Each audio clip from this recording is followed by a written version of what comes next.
नमस्ते ओं गम गणपतये नमः स्वर्णलक्ष्मी नमस्ते अस्तु परब्रह्म स्वरूपिणी राज्యం దేహి ధనం దేహి సర్వకామాంచ దేహి మే స్వర్ణలక్ష్మి అమ్మవారు ప్రతి ఒక్కరికి చక్కగా బ్రహ్మ జ్ఞానాన్ని ఇవ్వాలని తద్వారా ప్రతి ఒక్కళ్ళు చక్కగా నవ్వుతూ హ్యాపీగా ప్రతి దాన్ని ఎంజాయ్ చేసే విధంగా ఉండాలని చెప్పేసి మనం అమ్మవారిని కోరుకుందాం. అంతేకాకుండా ప్రతి ఒక్కళ్ళకి చక్కగా రాజ్యం దేహి నాయకత్వ లక్షణాలని ఒక అధికారాన్ని పవర్ని అథారిటీని అమ్మవారు ఇవ్వాలని, అలానే ధనం దేహి ప్రతి ఒక్కళ్ళకి విపరీతమైన ధనం ఇవ్వాలని, ఎక్కడుంటే అక్కడ ధనం ఉండాలని, ఆఫీసుల్లోనూ బ్యాంకుల్లోనూ ఇళ్లలోనూ ధనం శుభ్రంగా నింపుకొని ఉండాలని చెప్పేసి, అంతేకాకుండా సర్వకామార్థ సిద్ధి అనుకున్న పనులన్నీ అనుకున్న విధంగా అమ్మవారి ఇమ్మీడియట్ గా నెరవేర్చే విధంగా మన అందరినీ ఆశీర్వదించాలని, అందరూ చక్కగా ఉండాలని చెప్పేసి అమ్మవారికి నమస్కారం చేసుకుంటూ, దానికి ముందుగా గణపతిని మనకి ధనాకర్షణ శక్తిని ప్రతి ఒక్కరికి ఇవ్వాలని చెప్పేసి మనం కోరుకుందాం.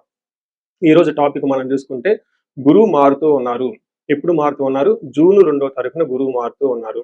అయితే ఏంటి, నాకు లాభం ఏంటి, గురువు మారితే ఏంటి, దానివల్ల నేను నాకు అసలు ఏంటి అని మనం ప్రతి ఒక్కళ్ళు ఆలోచించుకుంటూ ఉంటాం. గురువు వచ్చేటప్పటికి 5 రకాల 6 రకాల ముఖ్యమైన పనులు చేస్తూ ఉంటారు. గురువు చాలా రకాల పనులు చేస్తుంటారు. ముఖ్యమైనవి మన ఇండివిడ్యువల్ లైఫ్ లో మనకి ప్రభావం చూపించేది ఫస్ట్ వచ్చేటప్పటికి ధన సంపాదనలో ఐశ్వర్యం కావాలంటే గురువు యొక్క అనుగ్రహం మనకు ఉండాలి. రెండోది సంతానం, పిల్లలు చక్కగా ఉండాలి, వాళ్ళు చదువుకోవాలంటే గురువు యొక్క అనుగ్రహం మనకు ఉండాలి. తర్వాత మనకి జ్ఞానం, అద్భుతమైన జ్ఞానం మనకు ఉండాలి. ఓకే, మనం చేసేది మంచినా చెడునా దాని గురించి లోతైన అవగాహన ఉండాలి. మనం చదువుకున్న జ్ఞానం మనకు ఉపయోగపడాలంటే గురువు యొక్క కృప మనకు ఉండాలి. అంతేకాకుండా ధర్మచింతన, మనం ఫాలో అయ్యేది కరెక్ట్ మార్గంలో ఉన్నామా, లేదంటే సన్మార్గంలో ఉన్నామా, లేదంటే తెలవకుండా వేరే మార్గంలో ఉన్నామా, రాంగ్ గైడెన్స్ లో ఉన్నామా, రాంగ్ ఇన్ఫ్లుయెన్స్ తో ఉన్నామా, ఇలాంటి యొక్క అన్ని విషయాలు మనకి గురువు ద్వారానే తెలుస్తుంది. ధర్మచింతన అంటారు. అంతేకాకుండా దైవభక్తి, టీచింగ్, ఇలా రకరకాల విషయాల్లో బంగారం, జ్యువెలరీ మనకి ఎలా ఉంటుంది ఏంటి, ఇలా ముఖ్యమైన యొక్క అంశాలు ప్రతి ఒక్కళ్ళ జీవితంలో గురువు మారటం ద్వారా మనకు ప్రభావితం చేయబోతుంటుంది. ఇది అయితే ఈ గురువు మార్పులో ఇంకా 2-3 ముఖ్యమైన ఇంపార్టెంట్ పాయింట్లు తెలుసుకోవాలి. ఫస్ట్, గురువు మిథున రాశిలో నుంచి కర్కాటక రాశిలోకి మారుతూ ఉన్నారు. ప్రతి సంవత్సరం గురువు ఒక్క రాశిలో తిరుగుతూ ఉంటారు, సంచారం చేస్తూ ఉంటారు. మిథున రాశి సక్సెస్ఫుల్ గా 1 year అంతా కంప్లీట్ చేసుకొని ఇప్పుడు వాళ్ళు కర్కాటక రాశిలోకి వెళ్తున్నారు. అయితే కర్కాటక రాశిలోకి 12 సంవత్సరాల తర్వాత వచ్చి ఉన్నారు కాబట్టి ఈ యొక్క కర్కాటక రాశిలో గురు సంచారం చాలా ముఖ్యమైనది. ఎందుకంటే కర్కాటక రాశిలో గురువు ఉచ్చ స్థానంలో ఉన్నారు.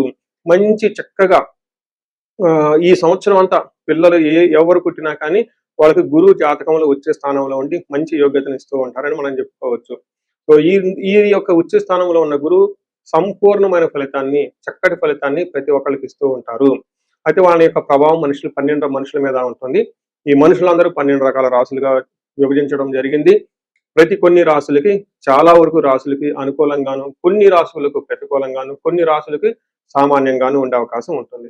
ఇప్పుడు మనం గురువు ప్రతి ఒక్కళ్ళ రాశులకి మేష నుంచి మీన వరకు ఎలాంటి ఫలితాన్ని ఇస్తూ ఉంటారు, ఆ ఫలితాలను మనం ఎలా ఎంజాయ్ చేయొచ్చు, ఇన్ కేసు ఫలితాలు గనక సరిగ్గా వాళ్ళకి అనుభవంలోకి రాకపోతే ఏం చేయాలి, అలానే కొన్ని రాశులకి ఖచ్చితంగా ప్రతికూలమైన పరిస్థితులు ఉన్నాయి, ఎలాంటి ప్రతికూలమైన పరిస్థితులు ఉన్నాయి, వాటిని తప్పించుకోవడానికి మనం ఎలాంటి పరిహారాలు చేసుకోవాలి అనేది కూడాను 12 రాశుల వైజ్గా ఆ రాశికి ఎలాంటి ప్రభావం ఉంటుంది, దానికి మనం ఎలాంటి పరిహారాలు చేస్తే చక్కగా ఉంటామో కూడా మనం ఈ వీడియోలో మనం చక్కగా తెలుసుకుందాం. కన్యరాశి, ఈ గురువు యొక్క సంచారం వల్ల బాగా లాభపడబోయే రాశిలో ఒక రాశి కన్యరాశిని మనం చెప్పుకోవాలి. జనరల్ గా కన్యరాశి వాళ్ళకి బాగుంది. 2026 లో నేను రాశి ఫలాల్లో కూడా చెప్పాను, ఉగాది రాశి ఫలాల్లో ఏ విధంగా గురువు వీళ్ళకి చక్కగా మంచి శుభం చేయబోతున్నాడో చూద్దాం. ఫస్ట్ మన మహర్షులు సంస్కృతంలో గ్రంథంలో ఏ విధంగా వివరించారో చూద్దాం. యశో వృద్ధి, బలం, తేజం, సర్వత్ర విజయం, సుఖం, శత్రునాశాంత, మంత్ర సిద్ధి, ఏకాదశి గతో గురువు గనక 11వ స్థానంలో ఉంటే అత్యంత అద్భుతమైన ఫలితాలు ఉంటాయి. ఏంటది? యశో వృద్ధి, మీకు కీర్తి ప్రదేశాలు చాలా బాగుంటాయి. రెండవది బలం, శారీరకంగా చాలా బలంగా ఉంటారు. తేజస్సు, మీ ముఖం చాలా కాంతివంతంగా కళకళలాడుతూ ఉంటుంది. సర్వత్ర విజయం, మీరు పట్టుకున్న బంగారం ప్రతిదీ మీకు కలిసి వస్తుంది. ఎంత మంచి టైం మీకు మరలా కన్యరాశి వాళ్ళకి 12 సంవత్సరాల తర్వాత వస్తుందని గుర్తుపెట్టుకోండి. తర్వాత విజయం, ఏది పట్టుకున్నా మీ సక్సెస్ వస్తుంది. నెక్స్ట్ చూడండి, మా ఫింగర్స్ ఇలా పెరిగిపోతుందన్నమాట. సుఖంగా ఉంటారు. చూడండి, శత్రునాశ, మీకు శత్రువులు అనే వాళ్ళు ఉండరు. శత్రువులు మిమ్మల్ని చూసిన అంటే అలా వెళ్ళిపోతూ ఉంటారు ఇంకంతే. అంతేకాకుండా మంత్రసిద్ధి, నాకు బాగా నచ్చింది మంత్రసిద్ధి. ఇప్పటి వరకు మీరు ఎవరైనా గనక మంత్రానుష్ఠానం చేసి ఉంటే, దేవతల అనుగ్రహం మీకు కలగలేదు అనుకుంటే ఇది బెస్ట్ టైం. మీరు విష్ణు సహస్రనామం తీసుకోండి, లలితా సహస్రనామం తీసుకోండి.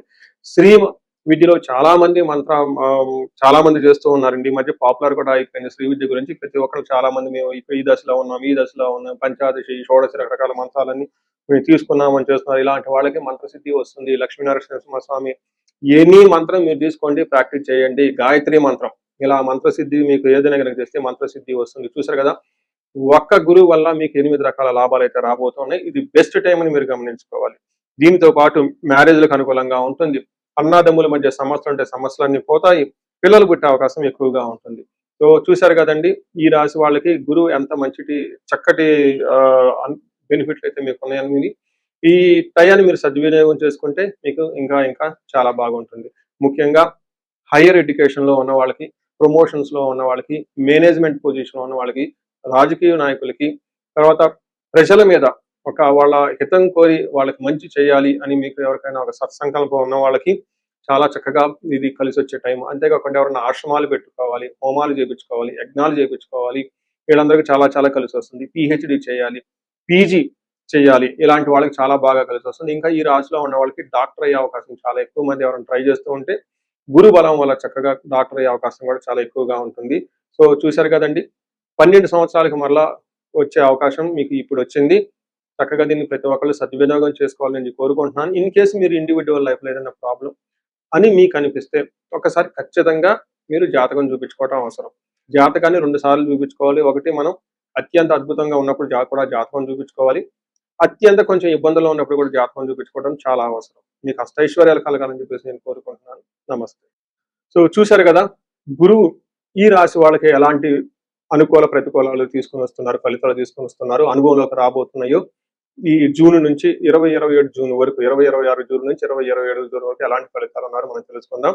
అయితే గురువు యొక్క అనుకూల ప్రభావం మన మీద ఉండటానికి మనం కొన్ని రకాల పరిహారాలను ఖచ్చితంగా చేసుకోవాల్సి ఉంటుంది. ఒకటి, గురువుకి సంపూర్ణ శాంతి పూజలు చేసుకోవాలి. సంపూర్ణ శాంతి పూజలు అంటే ఏంటి, చాలా మందికి అవగాహన ఉండదు. గురు గ్రహానికి మన శాస్త్రాల్లో, గ్రంథాల్లో ఏదైనా గనక ఒక గ్రహం మనకి సరిగా అనుకూలించకపోతే ఆ యొక్క గ్రహం యొక్క మనం ప్రతికూల పరిస్థితుల నుంచి అనుకూలంగా మార్చుకునే ప్రక్రియ ఉంటుంది. దీనికి పరిహారాలు అంటారు. మనకి శాస్త్రాలు ఏ విధంగా చెప్పారంటే, గురువుకి జప సంఖ్య 16,000 సార్లు చేయాల్సి ఉంటుంది. అది దేవత, ప్రతిది దేవత, ఇంకొక 3,000, 2,000 సార్లు చేయాల్సి ఉంటుంది.